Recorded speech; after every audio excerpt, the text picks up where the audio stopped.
próceres de la independencia, Tiradentes, que en un movimiento llamado Inconfidencia Minera intentó independizar Brasil y fue ejecutado por las autoridades portuguesas. Murió en 1789. La otra cosa es que hay miles literalmente de tesis de maestría y doctorado de todo lo que vamos a hablar aquí. Hay mucho trabajo y ni por un segundo yo puedo me profundizar en algunos de los temas que vamos a compartir, ¿ok? Pero hay mucha cosa que estudiar, hay mucha cosa que conocer y está todo publicado. Y por último, acá en este predio se encuentra hoy, en este predio acá, se encuentra hoy la Escuela de Minas de Ouro Preto, que es nuestra escuela de minas más antigua de Brasil, donde salen profesionales que son de extrema calidad y que son la espina dorsal de la minería de Brasil. Entonces hay muchos ingenieros geólogos, hay muchos ingenieros de minas que trabajan en toda minería en todo el país. Ouro Preto se convirtió en un centro tecnológico muy importante para la industria minera de Brasil. Hablando un poco entonces del oro. Las primeras descubiertas de oro son de 1680 a fines del siglo XVII, lo que para Portugal fue muy bueno porque terminaba la Unión Ibérica, 1640, se independizaron de España y una nación pequeña, una nación muy pobre, de repente se convierte en un imperio riquísimo y esto se refleja en las monedas, como vamos a ver. Un otro punto que para mí es subestimado es que desde el punto de vista geológico, todo el oro de que vamos a hablar acá en esta época es lo que llamamos de oro secundario. Oro secundario es el oro que salió de las rocas por procesos erosivos y no el oro que se mantiene en la matriz rocosa original. Entonces todo lo que labraban era oro secundario que se literalmente excavaba con las manos y se lavaba en los ríos. Las implicaciones de esto no son importantes desde el punto de vista geológico, pero desde el punto de vista tecnológico, diferentemente de Potosí, por ejemplo, aquí no había preocupaciones con energía, porque la energía venía de los propios ríos, y tampoco de tratamiento de minerio. Lo que se hacía era separar el oro de arena, básicamente, y ahí el oro, claro, todavía con impurezas, se iba a las casas de fundición. Pero acá hay un problema interesante. Los portugueses no manejaban la minería y ni la fundición de oro. Entonces hay tesis, hay mucha controversia de esto, pero hay historiadores que dicen que las primeras tecnologías para explotación de oro de Brasil vieron junto con los esclavos de África. Algunos esclavos vienen de la Guinea, el pueblo Ashanti, que tiene una historia de siglos de fundición de oro, producción de artefactos de oro. Y parte de esta tecnología fue informalmente trazida a Brasil porque todo este trabajo, como pueden ver acá, era hecho por esclavos negros. Entonces miles de personas murieron para sacar el oro de que vamos a hablar aquí, una pequeña homenaje a ellos. Por fin, para procesar todo este oro, la corona portuguesa tuvo que crear una red muy interesante de casas de fundición y una casa de moneda. Nosotros vamos a hablar aquí solo de la casa de moneda de fundición de Vila Rica, pero hay otras casas de fundición como Cerro Frio, Sabará, Rio das Mortes y otras más. ¿Ok? Para que tengan una idea de la magnitud de las descubiertas, en las 4 primeras décadas del siglo XVIII, esta región producía mitad del oro del mundo. De todo el oro del mundo, la mitad salía de esta zona en las 4 primeras décadas del siglo XVIII. Los portugueses eran completamente malucos por seguridad, entonces no se permitía el acceso de extranjeros a los distritos de las minas. Esto no es una anécdota, la consecuencia práctica es que casi no hay iconografía del siglo XVIII, y solo vamos a ver las primeras representaciones con más calidad cuando en el siglo XIX viene la familia real a a Brasil, 1808, y ahí se permite la entrada de artistas extranjeros que van a retratar, pero después que se sacara todo el oro, los edificios y las ciudades y los acontecimientos de que vamos a hablar. ¿Por qué el oro era secundario? Este tipo de depósito se agota muy rápidamente. Entonces acá podemos ver que hubo un pico de producción que va bajando muy rápidamente a fines del siglo XVIII, y cuando llegamos al siglo XIX prácticamente ya no va más producción, y la producción va solo se recuperar en Brasil, producción de oro por año, cuando empiezan ahí tecnologías más modernas de minería y con la descubierta de nuevos depósitos al norte, especialmente Serra Pelada y en la provincia mineral de Pará. Entonces acá hay dos mundos de minería completamente distintos. El primero es la explotación de oro secundario, y después acá explotación de oro primario a través de técnicas avanzadas de minería que incluyen la perforación de galerías y explotación subterránea. Arriba tenemos un mapa muy esquemático de la vila de Vila Rica. Acá no se puede ver, pero hay puntitos que representan edificios, y para que tengan una idea, en estos edificios no está ninguna casa de moneda o fundición, no los reconocían como tal. Estaban mucho más preocupados en representar las montañas y los caminos que llevaban hasta Vila Rica.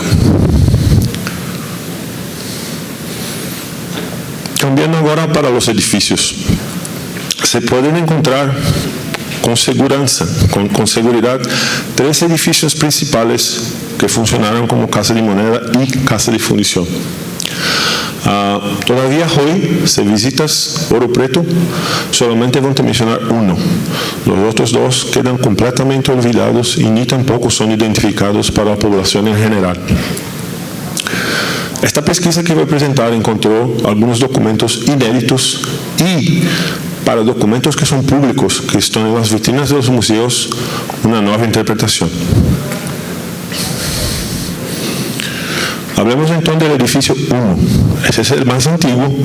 Es un edificio donde no conocemos ninguna representación o planta.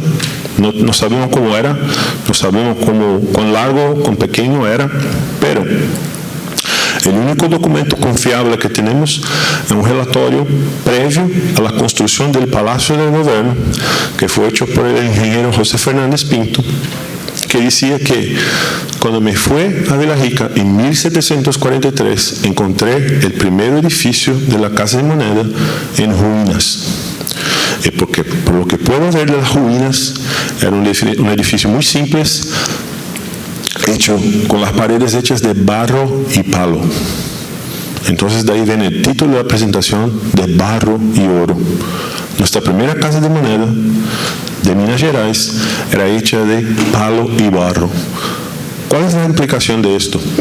Ninguno que quiera construir una cosa para durar, una cosa que va a se prolongar al tiempo, construye de palo y barro. Entonces, la primera casa de moneda o fundición, casa de moneda en este caso, no se construyó, no se sabía probablemente la magnitud de las descubiertas. Hacer una casa rápida ahí para empezarmos a fundir el oro, porque no sabemos lo que hay por vir. ¿Okay? El punto aquí que es muy interesante es que en este edificio simples, después voy a mostrarles, se acuñaron las monedas más pesadas de circulación de oro de la historia de la humanidad. Algunas con 53.78 gramos de oro puro. ¿Okay? Y diferentemente de lo que menciona Probert, hay documentos encontrados que mencionan que las primeras partidas de oro llegaron a esta casa de moneda en 26 de agosto de 1724. Y esto después explica la raridad de algunas monedas que voy a explicarles en más detalle. Pero de la primera casa es lo que sabemos. Sabemos que se ubicaba en la misma localidad de la segunda casa y que era de palo a pique. No sabemos más nada. ¿Ok? El edificio 2 ya es una cosa más diferente. Hasta esta pesquisa no se conocía ninguna representación de este edificio. Lo que se conocían eran representaciones frontales de lo que es el Palacio del Gobernador. Esta es una representación del finales del siglo XVIII, 1780. Y esta es una representación, esta es como es hoy, siglo XXI, esta es una foto de mi autoría, con la estatua de Tiradentes ahora en la plaza central. Aunque no teníamos ninguna no sabíamos cómo esta casa pudiera aparecer, hay muchos documentos, hay mucha mención a visitantes e incluso descripción de las instalaciones y todo, y se puede afirmar con seguridad que esta casa funcionó tanto como casa de fundición como casa de moneda, y les explico en un rato. Importante aquí es que la más gran parte de la representación de este edificio, del edificio donde se ubicaba la segunda casa de moneda, son frontales, hechas desde la plaza central. Pero ¿te acuerdan que mencionaba que después de la venida de la familia real empezamos a tener un gran número de visitantes extranjeros? Y de entre ellos este señor, un pintor francés, Arnaud Julien Pallier, que vino a Brasil de barco junto con la emperatriz Leopoldina. Viajaron a Brasil juntos en el mismo barco. La emperatriz Leopoldina se casaría con Pedro II y ellos venían juntos de Francia.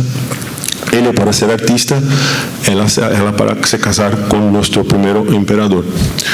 Y el señor Arnaud pintó un panorama de toda la ciudad, y un tipo muy interesante. Si alto retrató aquí, no se puede ver mucho porque está oscuro, pero él está aquí con un chapéu, se representó en su pintura, y afortunadamente este señor representó la ciudad a través de un eje transversal a la plaza central. Al revés de estamos mirando el palacio de frente, ahora estamos viendo el palacio gubernamental de lado. Y aquí están las guaritas que demuestran que este es el palacio del gobierno. ¿Ok? Pero, para nuestra suerte, este señor representó, y es la única que conozco, y no he visto esto publicado en ningún libro de numismática de Brasil, el Palacio de los Gobernadores en un detalle suficiente que nos permite, sin sombra de duda, ubicar el segundo edificio, que es este edificio blanco aquí. Son dos edificios separados. Este es el Palacio del Gobernador y esta es la segunda casa de fundición y casa de moneda de Minas. ¿Por qué no tengo duda que es la casa de moneda o casa de fundición? Por causa del extremo nivel de seguridad, hay guaritas específicas acá, y por lo que creo serán dos chaminadas. Una estoy seguro, voy a mostrarles por qué, a otra no estoy seguro, que están acá. Acá un conjunto de chaminadas de los fuegos, y acá probablemente hay una estructura más antigua que se asemeja mucho a las chaminadas de Potosí, de la casa, de la segunda casa de moneda. Y acá en detalle, por la primera vez representada ahora, la segunda casa de moneda y fundición de las minas. Ya tenía visto esta imagen, Roberto. Esta imagen está públicamente expuesta en el Museo de la Inconfidencia. Miles de personas las vieron, incluso muchos numismatas, pero ninguno tuvo la capacidad de mirar y decir: mira, yo sé que el predio se ubicaba acá. ¿Cómo era? Ahora sabemos. Muy fortificado y con varias chaminadas. Lo que me parece correcto, dada la cantidad de oro que se fundía en esta casa. Acá, yo les pido perdón porque conseguí esta planta en diciembre de 2019. Eran las fotos previas de la pesquisa y el mundo acabó en marzo de 2020. Intenté volver a los archivos de la universidad para conseguir fotos mejores, pero está todo cerrado, todavía está todo cerrado. Pero lo que se puede ver acá, cuento con la paciencia de ustedes. Acá sigue la frente del palacio. Acá está una guarita, acá la guarita ya fue demolida, pero se ve que atrás del palacio. Y esta es una planta que algún señor o señora muy cuidadoso produjo en 1944. Acá se puede ver que al fondo las paredes del edificio son mucho más gruesas do que las paredes del palacio del gobernador. Entonces el nivel de seguridad de este predio, miren acá, las paredes son mucho más gruesas, era muy más elevado que el del palacio del gobierno. ¿Ok? Cualquier uno que construya un edificio, y este de piedra fuerte, que construya un edificio con paredes tan gruesas, quiere que esto perdure, diferentemente de la otra casa. ¿Ok? Interesante que durante las pesquisas encontré un testimonio de un señor alemán, un geólogo alemán que visitó las instalaciones y encontró, casualmente, no estaba lá para esto, pero comentó: yo encontré en un canto de la casa los troqueles, los pequeños troqueles con que se resellaban los pesos españoles de que valían 800 reis hasta 960 reis. ¿De qué habla este señor? Del carimbo de Minas, que se empezó a aplicar en varias de las casas de fundición en 1808, y Echeverri estuvo en Ouro Preto entre 1810 y 1811, cuando ya no se utilizaba más el carimbo de Minas porque se resellaba completamente los 8 reales. Acá un paréntesis interesante.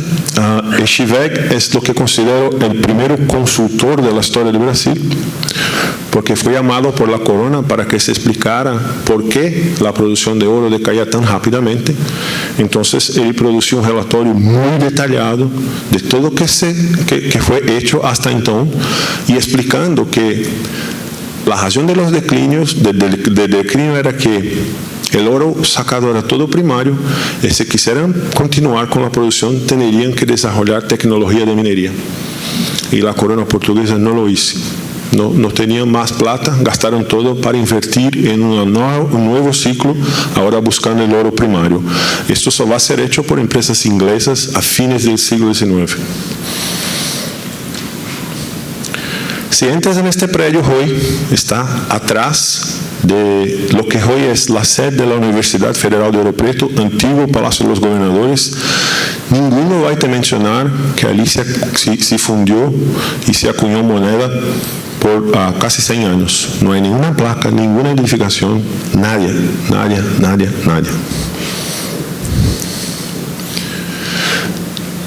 ¿Por qué? Porque todos los visitantes son informados que la Casa de Moneda de Ouro Preto es lo que es hoy la Casa de los Contos, Museo de la Casa de los Contos, que es el museo que presentó Osvaldo. Ese es un museo, perdón, es un edificio bellísimo, fue construido a fines del siglo XVIII, pero no para funcionar como casa de moneda. Eso empieza a funcionar como casa de moneda cuando son instalados los hornos en 1821. Los hornos son instalados en 1821. Entonces, ese es un predio bellísimo. Acá es la vistada de frente, acá es la vistada detrás. Miren que era una casa simétrica, y después en 1821 se adicionó lo que son los hornos. Tengo fotos de los hornos, y aquí la chimenea que todavía existe. Esta es una foto reciente, foto de 2019, donde salen los humos de un pequeñito horno. Voy a mostrarles en un rato. Pero es un edificio totalmente preservado. Incluso es la sede del Centro de Estudios del Siglo de Oro. Hay miles de documentos acá, miles de documentos hablando ahí sí de los problemas de refino de oro, de la cantidad de oro, cómo se fundía, quién fundía, dónde se vendía, y hay mucho estudio con esto. Pero es presentado erróneamente como la única casa de moneda de Ouro Preto a los visitantes, y no hay ninguna mención a los edificios anteriores. Es el único edificio donde se completaron excavaciones arqueológicas. Se ha encontrado muchos crucibles de grafite y cerámica, entonces no hay duda que lá hubo fundición de oro. Y la transferencia del edificio 2 para el edificio 3 se da en 1820, con la construcción de los hornos solamente en 1821. Entonces acá está el horno. A mí no me parece un horno suficientemente grande para fundir grandes cantidades de oro, ¿ok? Y la razón es porque cuando fue construido la producción ya era muy baja. Los hornos que fundieron la más gran parte hoy desafortunadamente fueron demolidos. Hay una representación acá de acuñación de moneda, muy interesante, muy didáctico. Y para que no tengamos dudas, yo traigo aquí una comparación de la chimenea actual, que fue construida en 1821, y la chimenea de la casa antigua. Misma tecnología. Todavía no entiendo esta tecnología, no sé, porque esto me parece una cosa súper fuerte, y acá pequeñas aberturas para la salida de los humos. Acá la misma cosa, desafortunadamente el detalle no es suficiente para ver, pero miren este friso acá, mismo friso. La persona que ha hecho esto, vio esto, sin duda. Y te digo con mucha garantía porque la pintura que mostré a ustedes de 1820, esta construcción 1821, son casi contemporáneas. Entonces ahora se pueden ubicar las tres casas, casa 1 y casa 2, en lo que es hoy la sede de la Universidad de Ouro Preto, antiguo Palacio de los Gobernadores. Aquí quedaban los edificios 1, no sabe dónde se ubicaba, y el edificio 2 que está aquí. Todo esto fue mucho modificado, entonces solo se consigue percibir el edificio antiguo por la grosura de las paredes. Y la casa 3 de hoy es la casa de los Contos, ¿okay? Todo siempre muy cerca de la plaza central, la plaza Tiradentes. ¿Qué producían estas casas? Lo que gestó para que tentamos entender un poco más el siglo de oro. Esta era la moneda que les mencionaba, es un 20.000 réis de Don Juan V, 1724, que tiene ahí sus 53 picogramos de oro y una moneda pesadísima. Sí, ya lo han visto en las manos, una moneda de extrema belleza. Una moneda que tiene el valor acá definido. Y ahora entiendo, se consultan los catálogos de monedas brasileñas. Ahora entiendo por qué las monedas de 1724 son mucho más raras que las de 25, 26 y 27. Porque esta casa funcionó en 1724 por alguna cosa como que 3 meses. Entonces las monedas de 1724 son mucho más raras por esto. Es una moneda muy importante para nosotros brasileños, y esta cruz acá, que tiene la marca de la seca, esta cruz inspiró la arquitectura del Museo del Banco Central en Brasilia. Y esto no es una ilación, una hipótesis. El arquitecto tiene un plan en que muestra que me inspiré en la moneda antigua para construir el edificio, y el logotipo del Banco Central de Brasil es la cruz, la misma cruz, y una vistada desde arriba del edificio del Banco Central. Entonces esta cruz está en nuestra cultura monetaria, bancaria, lo que sea, desde el siglo XVIII. En este edificio también se produjeron lo que considero las monedas más bonitas de Brasil, que es la serie de los dobrões. Esa es una moneda también de Don Juan V, una moneda de 12.800 réis, que tiene casi mitad del peso de la anterior, pero más que mostrarles que es una moneda muy bonita, y acá la fecha y la identificación de la seca de Minas Gerais, quería mostrarle algo que creo que es más importante, y es lo que me gusta sacar de las monedas. Coleccionar monedas es interesantísimo, pero entenderlas desde una perspectiva histórica más importante. Esta es nuestra primera moneda, acuñada en Bahía, 1695, 4.000 réis de oro. ¿Ok? 1695, 5, 1724, básicamente el mismo diseño, básicamente la misma arquitectura, que es una arquitectura que viene con las monedas portuguesas desde hace un par de siglos. Si tomas una moneda de 1500 de Portugal de oro, es muy similar a estas. Entonces había toda una tradición de tenermos el escudo, la leyenda en latín, el valor y la corona. Las descubiertas de oro preto son tan masivas. Portugal queda un imperio tan rico. Hay historias de miembros de la familia real saliendo de carruaje en Europa y tirando monedas de oro a la población en general, no era ni para las autoridades, les tiran monedas de oro a la población en general, de tanto dinero que tenían, que ahora por la primera vez pueden hacer arte en sus monedas. Entonces salimos de este diseño para un diseño mucho más artístico, donde se representa el rey, el rostro del rey, de una manera completamente artística. Para que hagas este grabado de los pelos acá, son un par de horas. Y hay muchas variantes, principalmente del escudo en el reverso, pero no quiero hablar de eso. Quería dejarles solo una idea de cómo esta cantidad de oro afecta la arte de las monedas y también deja en Lisboa un legado arquitectónico impresionante. Tanto dinero que tenían. Parte de esto, desafortunadamente, es destruido por el temblor de Lisboa en 1753 y Portugal nunca se recupera totalmente, porque con el temblor también empezó el declínio de la producción de oro y todo quedó mal hasta que Brasil se independiza en 1822. ¿Ok? Hay otras monedas del edificio 2. El carimbo de Minas, que ya he mencionado, este es sobre una moneda potosina, y una serie de monedas muy raras, ahora sí totalmente reselladas sobre los 8 reales, que son los 960 reis con la seca, la marca de la seca de Minas Gerais. Hay 3 fechas, todas muy raras y muy distintas de las series de Río de Janeiro y Bahía. Si miras el anverso acá, para un experto brasileño, ni necesitas ver el reverso para entender que es Minas, porque el estilo de la corona, todo es muy distinto. Y en el edificio 2 se fundieron también piezas increíbles de nuestra numismática, que son las barras de oro.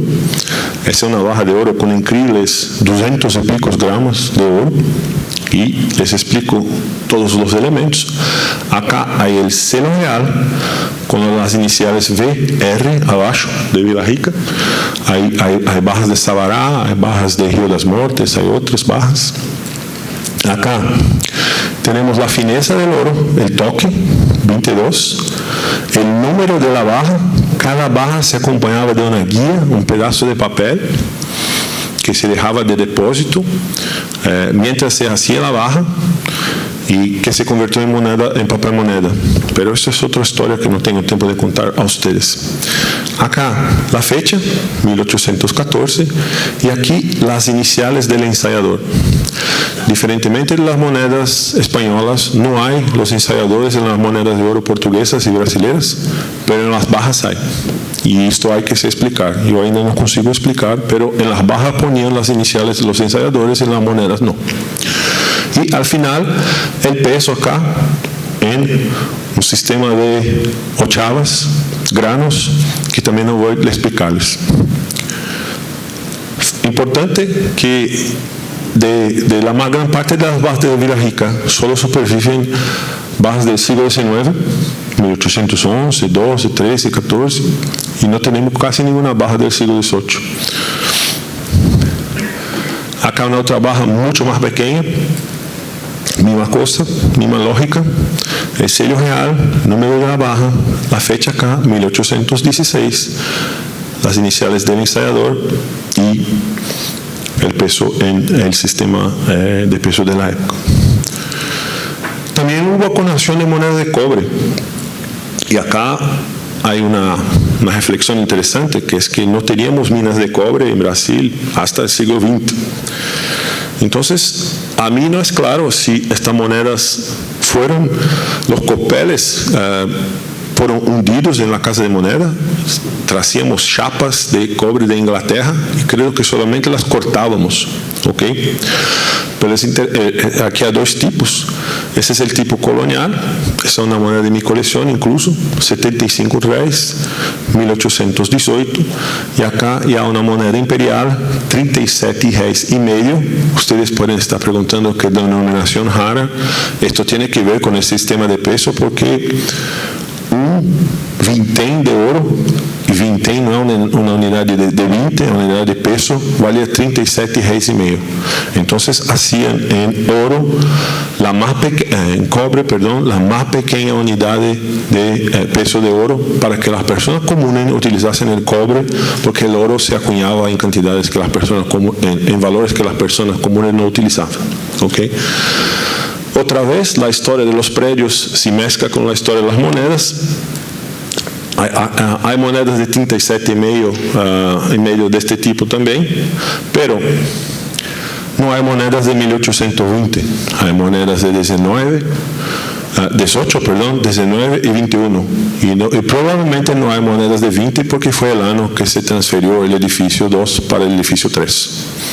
¿Ok? Entonces yo siempre me preguntaba por qué no acuñaron en 1820 y ahora entiendo por qué, porque estaban ocupados trasladando todo lo que fuera de un predio a otro y ahí no podían acuñar moneda. ¿Ok? Entonces, concluyendo aquí, lo que les presenté permite entender la cronología de las tres casas de moneda por la primera vez. Tenemos representaciones de la segunda casa de moneda por la primera vez. Y entendemos ahora también mucho mejor porque las monedas de 1724 de oro son mucho más raras que las de 25, 26 y 27. Y también porque no hay monedas de cobre de 1820. Entonces, si miramos las monedas y los predios al mismo tiempo, entendemos los dos mejor. Había siempre mucha discusión si era casa de moneda, era casa de fundición. Esto es una cosa que tengo que estudiar. Yo no sé por qué, por ejemplo, la seca se llamaba seca de Minas y no seca de Vila Rica. No hay ninguna otra seca que no tenga nombre de ciudad en las monedas portuguesas. No hay Bahía, por ejemplo. Pero, ¿por qué Minas y no Vila Rica? Hay una razón específica, porque hay la casa de fundición de Vila Rica y hay la casa de moneda de Minas, dos nombres completamente distintos. Y yo soy en favor, claro, de divulgación cultural. El segundo edificio, que fue muy importante para la historia de todo esto, tiene que ser correctamente identificado para la población. Los visitantes tienen que entender que allá se fundió mucho oro, se acuñó mucha moneda, y que cuando mostramos esas monedas belísimas, no fueron hechas en la Casa de los Contos, fueron hechas en un otro edificio. Les agradezco mucho. Acá hay la garita del Palacio de los Gobernadores de Ouro Preto y la garita que visitamos en el castillo acá en Cartagena. Yo siempre quedo con estas preguntas en la cabeza. No sé por qué las dos tienen la misma cosa en el tope.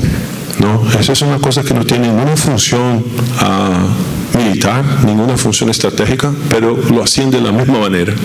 Entonces yo quedo, como dijo Jorge Madonna, yo quedo con estas ideas rodando en la cabeza. ¿Por qué ponía una bolita por arriba de todas las guaritas? No lo sé, hay una razón.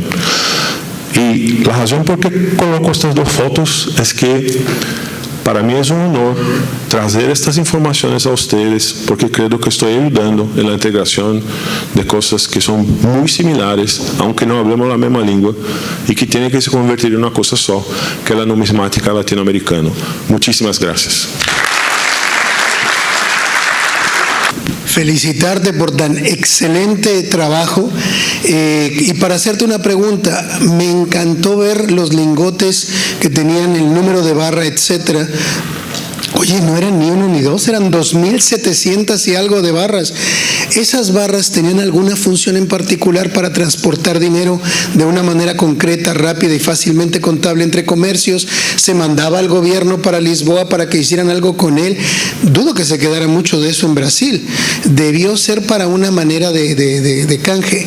Y una pregunta asociada con esta. En México se tenían la introducción de plata y los introductores de plata del Nuevo Mundo al Viejo Mundo, y eso hacía que subiera el porcentaje del metal cuando llegaba a España, entre un 3 y un 6%.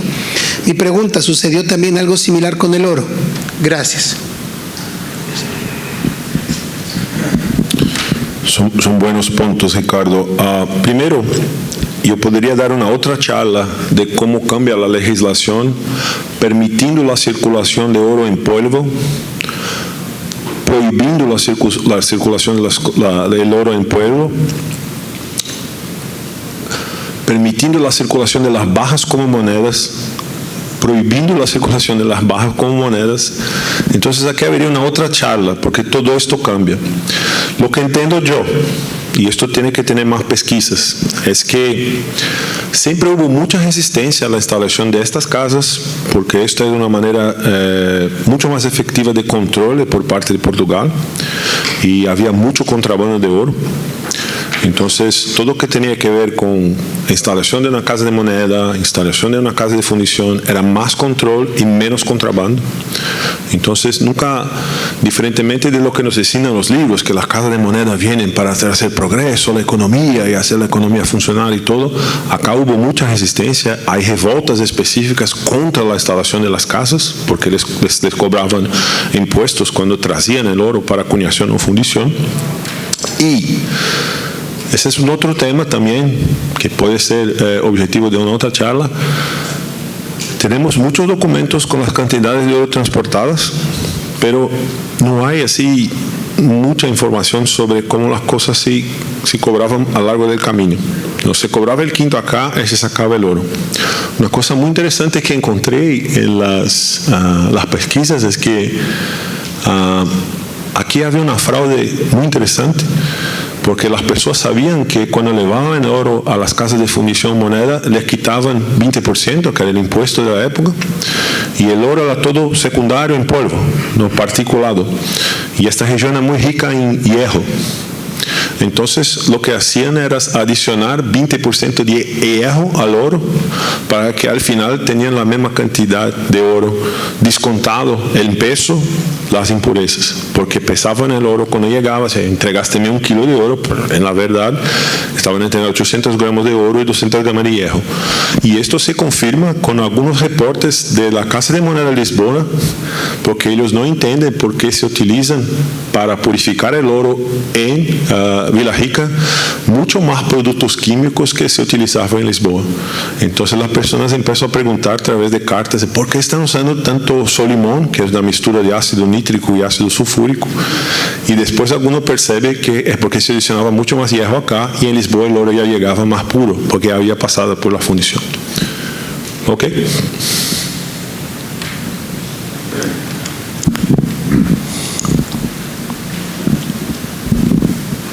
Excelente información, Hilton, gracias. Noté que la moneda más grande de oro, 53.78 gramos, la pregunta sería, ¿a qué sistema utilizaba? Porque los españoles ya tenían desde 1497 su sistema de escudos y reales, y un peso bastante aceptado mundialmente. Y me parece que eso es otro esquema totalmente separado. ¿Lo hicieron para diferenciarse de España o hay otro motivo? ¿Cómo se originó?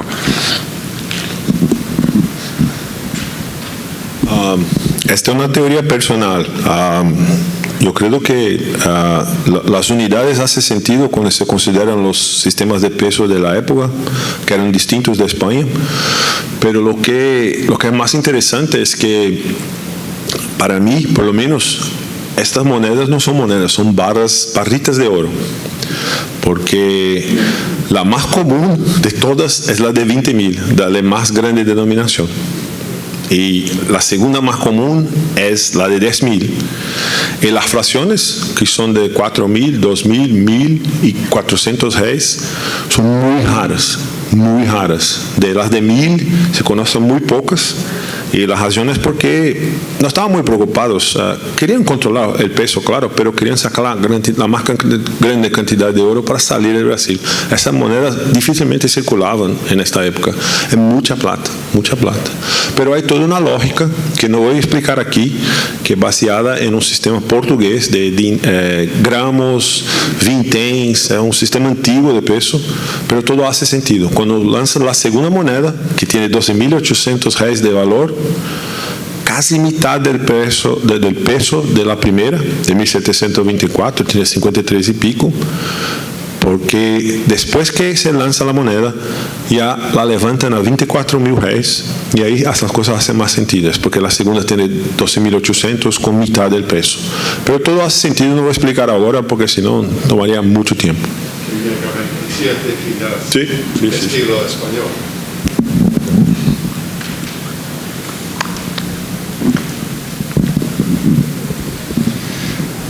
Hola Hilton, felicitaciones y muchas gracias, una gran ponencia y muy educativa.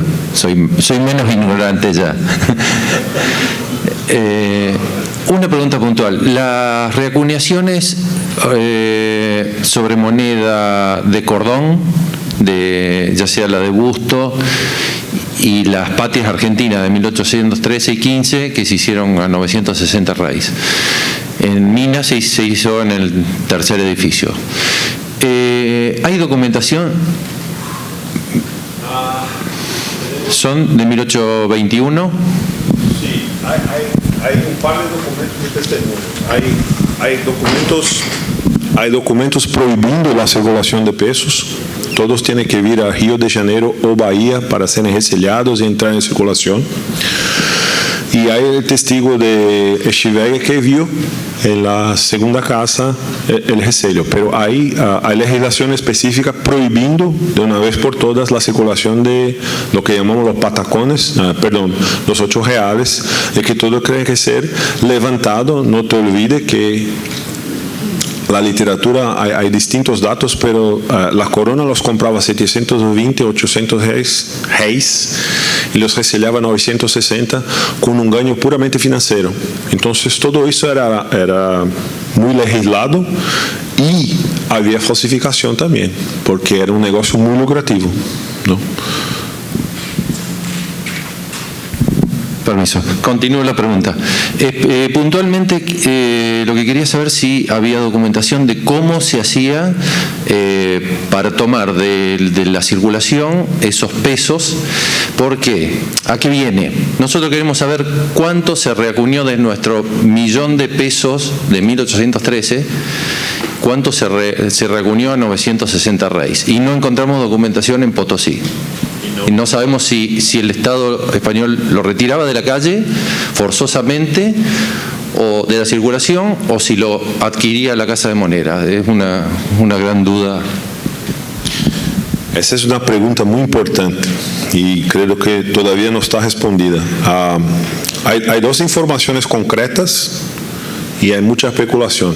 Las informaciones concretas son un naufragio que aconteció en Cabo Frío, de una fragata que sale de Buenos Aires y va hasta Inglaterra, pero naufraga en Cabo Frío, que estaba llena de pesos españoles. Y se encuentra, Sedgwick subastó una hace algunos años, el nombre del navío es Tetris, Her Majesty Ship Tetris, y esa es la única evidencia de transporte masivo de 8 reales por la costa brasileña. La segunda evidencia es un inventario de los cofres del Banco de Brasil, que estaba involucrado con esto, donde tienen en sus depósitos, y la cantidad está especificada, una cierta cantidad de pesos españoles, es como lo llamaban. No podemos olvidar, Jorge, que se recuñaba por arriba de todo que tuviera el peso similar a lo que fuera. Si fuera un crown, sería resellado. Entonces hay monedas argentinas, hay dólares americanos, dólares austríacos, francos franceses. Ahora, ¿cómo esto entraba a nuestro tesoro nacional, erario público, lo que sea la institución? Para mí todavía no está claro. Se hacían subastas de compra, así, ofréceme un montón de monedas y te pago el precio que sea. o si entraban a través de pagamento de impuestos. Este mecanismo todavía no queda claro. Lo que te aseguro es que no es posible distinguir qué cantidad, qué tipo de moneda entraba, porque para los portugueses poco les importaba, con tanto que tenía el peso de los 8 reales, los receles ahí vamos a hacer ganancia, hay margen de lucro. Entonces no creo que va a encontrar esa información y hay que hacer más pesquisa para entender cómo estas monedas eran recolectadas para serem reacuñadas en cantidades tan masivas. Así, el mecanismo todavía no está claro. Sí, felicitaciones por la presentación, muy interesante. Yo simplemente quería preguntar qué tan grandes eran las acuñaciones de Ouro Preto comparadas con las de otras casas en Brasil. ¿O era la principal o las otras, qué tamaño tenían en comparación? No, la más importante es la de Río de Janeiro, que fundió y acuñó más que Lisboa. La más importante es Río de Janeiro, sin duda. Y hay documentos firmes que muestran las cantidades acuñadas siendo mucho más grandes que las cantidades acuñadas en Lisboa. Que es contra un poco esas cosas de el oro se sacaba todo desde acá para ir a Portugal y todo, se acuñaba mucha cosa aquí y ahí hay implicaciones interesantes, que es estas monedas, principalmente las de 6.400 aparecerem en Caribe, contrarrecelladas en Martinica y tantos otros sitios, ¿no? Entonces la manera como esas monedas circulaban después de acuñadas en Brasil tiene que ser mejor entendida también. Estamos muy centrados en las monedas y no con la manera como circulaban por el Caribe y hasta Europa. ¿Alguien más?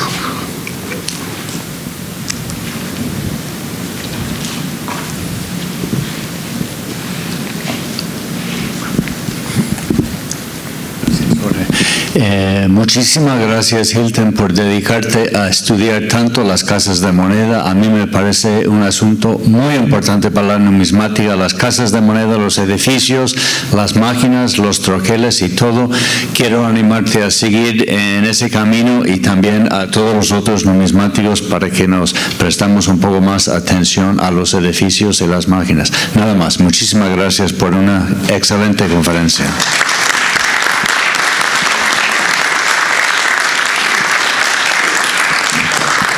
Gracias, Lucio. Como siempre, tus presentaciones son excelentes, un gran aporte, porque realmente pues quería contar algo, que la numismática brasilera debemos de integrarla a Latinoamérica hispana.